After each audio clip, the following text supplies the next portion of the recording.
జంగల్ safari చాలా అద్భుతమైన అనుభూతిని అందిస్తుంది. ఈ సఫారీకి వెళ్లిన వారు చెట్ల మధ్య ప్రయాణించి ప్రకృతిని దగ్గరగా చూడవచ్చు. జంతువులను కూడా కొద్ది అడుగుల దూరం నుంచే చూస్తూ ఎంజాయ్ చేయవచ్చు.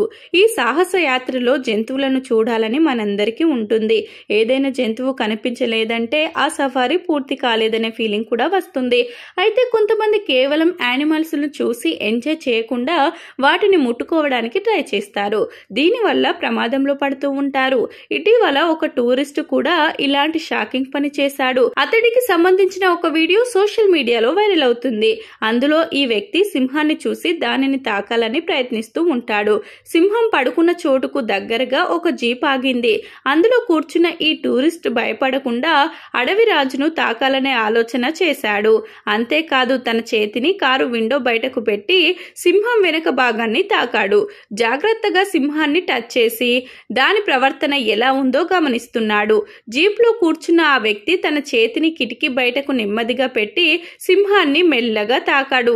సింహం కళ్ళు మూసుకొని వాళ్ళ కారు దగ్గరే పడుకుంది. అందుకే ఆ వ్యక్తి దానిని తాకాలని అనుకున్నాడు. మొదటిసారి తాకినప్పుడు సింహం పెద్దగా రియాక్ట్ కాలేదు. కానీ కొన్ని సెకండ్ల తర్వాత మళ్ళీ తాకినప్పుడు సింహం తల తిప్పి చూసింది. చాలా వేగంగా దాడి చేయడానికి ప్రయత్నిస్తున్నట్లుగా చూసింది. సింహం అలా చేయడంతో ఆ వ్యక్తికి భయమేసింది. అతడి పిచ్చి పని వల్ల మిగతా వాళ్ళందరూ ఒక్క నిమిషం ప్రాణభయంతో గజగజ వణికిపోయారు. సింహం లేచి వాళ్ళ వైపు చూడడంతో అందరూ కారు లోపలికి వెళ్లి నక్కారు. అదృష్టవశాత్తు సింహం కోపం తెచ్చుకోలేదు. తిరిగి పడుకొని నిద్రపోయింది. అయితే ఈ వీడియో చూసిన నెటిజన్లు అతడిని బాగా తిట్టిపోశారు.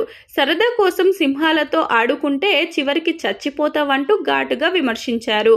నీ పిచ్చి పనుల వల్ల ఇతరుల ప్రాణాలకి హాని కలుగుతుందని మరికొంతమంది తీవ్రంగా విమర్శించారు.